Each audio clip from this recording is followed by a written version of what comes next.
Hi and welcome to Barnet TV. I'm Jeremy Jacobs, and with me today is local MP and Secretary of State for Northern Ireland, Theresa Villiers, MP. Theresa, thanks for joining us here on Barnet TV. Now, you've been MP since 2005 for Chipping Barnet. Tell me, what was it like actually winning on the night? Can you remember? Well, it was obviously hugely exciting. It sort of exhausting after a long and gruelling election campaign, but I just felt so honoured that people had turned out to elect me to serve their interests in Parliament. And I mean, I still feel that sense, a sense of sort of great honour and privilege to be a member of Parliament. It is a fantastic opportunity I've been given over this last 10 years. And prior to that, how did you get yourself into the position of being getting on the list for the Conservative Party? How did that come about? Well, back in the 90s, I had done lots of work with the grassroots of the Conservative Party, delivering lots of leaflets and knocking on doors, and I applied to become a Conservative candidate and stood in the European elections, and slightly unexpectedly ended up at the top of the list of candidates for the European elections and was therefore elected as MEP in 1999. And when I was there, I got to know Chipping Barnet as an area, and when Sidney Chapman, who was the former MP, retired, I put my name in the contest to become his successor, and I was absolutely delighted when the Chipping Barnet Conservatives selected me as their candidate a few years back now. What was it like being representing the area in the European Parliament? What was it like?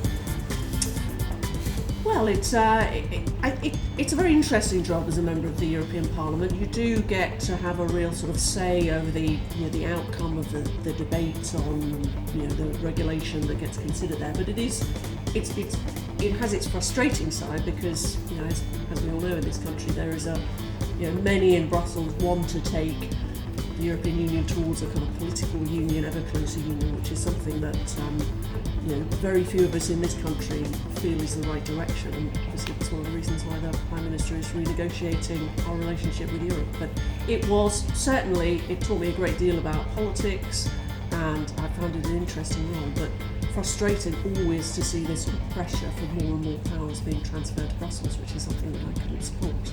So, roughly speaking, you're not against the democratic deficit, but you would like to see less of a democratic deficit, I presume, as perhaps all of us would.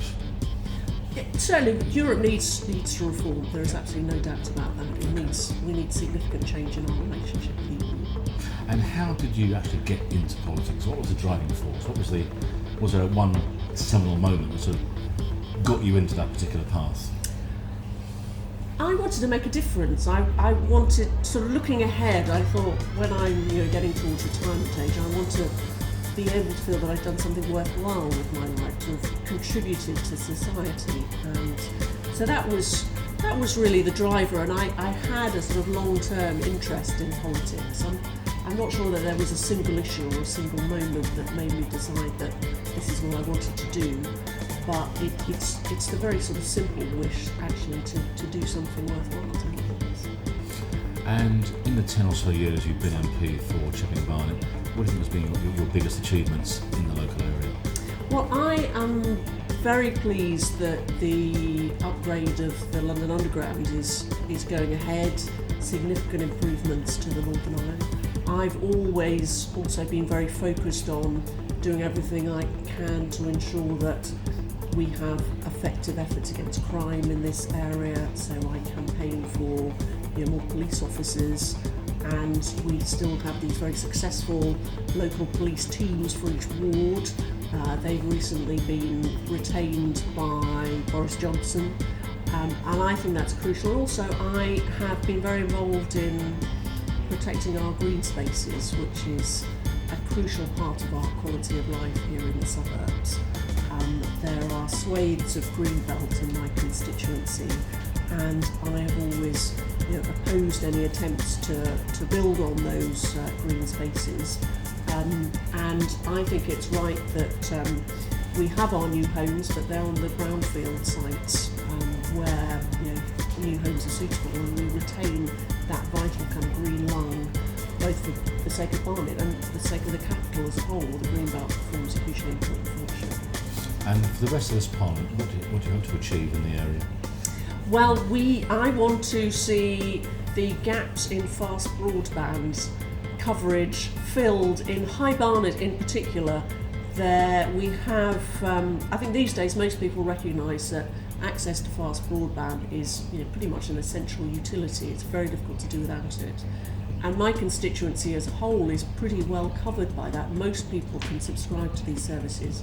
But in the High Barnet end of the constituency, there are some quite big gaps. So I've been working hard to get BT to connect up those services.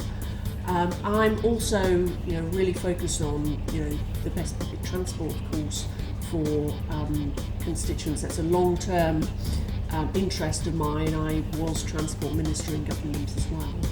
And also just to continue to sort of serve the sort of day-to-day problems that my constituents write to me about. I obviously get hundreds of emails over the course of the week, and I'm sort of determined to do my very best to keep helping them out, trying to fix their problems. They're the sort of cases where people often end up going to their MP if somehow the bureaucracy has failed and they haven't got through the system. And I'm going to be working hard to do my very best to look after their interests and be their strong advocate in those situations, and of course in Westminster as well. Is there one particular issue that crops up throughout the month, or is it just a collection of concerns?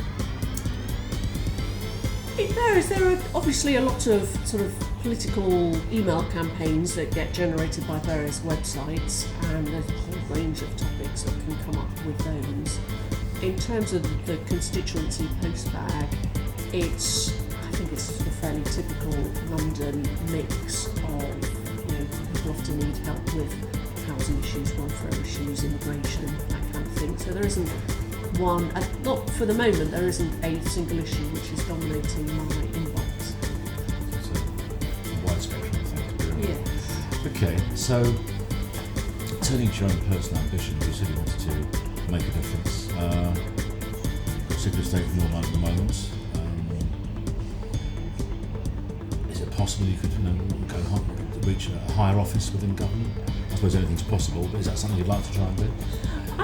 I really enjoy the work that I'm doing as MP for Barnet and Secretary of State for Northern Ireland. It's, as I was saying before, it's a real thrill to be an MP at Westminster, but also a huge honour and privilege to be able to sit around the cabinet table.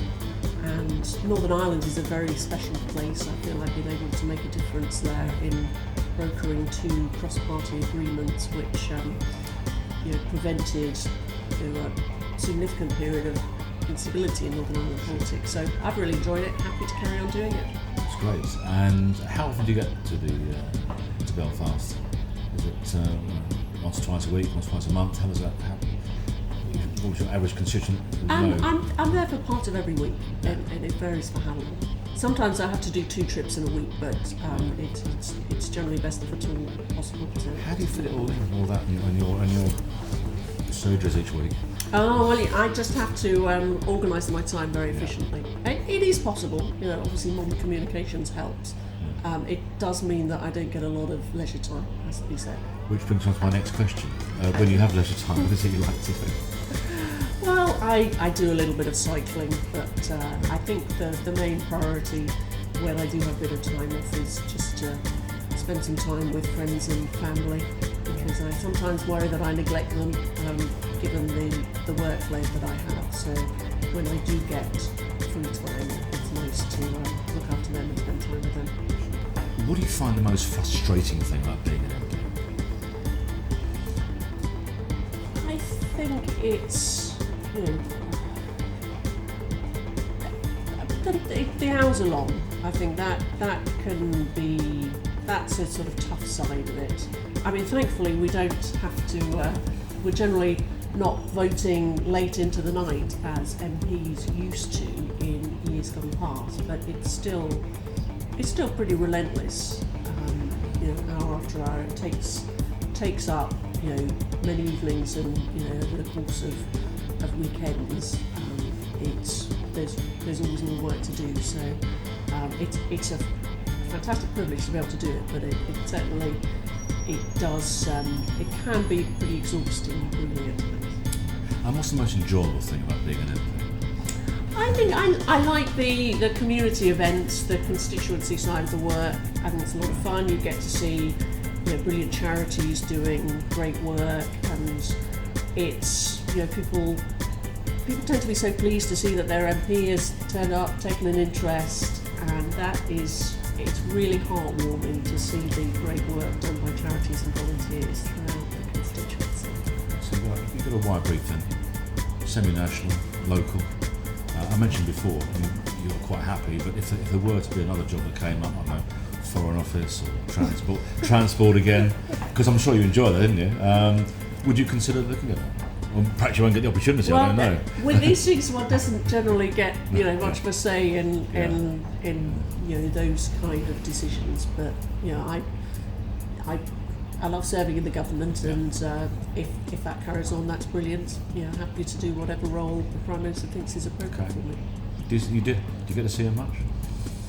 I see the Prime Minister every week at Cabinet on a Tuesday morning, and for sort of fairly regular meetings outside of that, often to talk about Northern Ireland matters, because he takes a close interest in that. So I brief him regularly, sort of in written form, but also see him to talk to and brief him about it directly on a pretty regular basis too. Theresa Villiers, thank you very much indeed. Thank you too.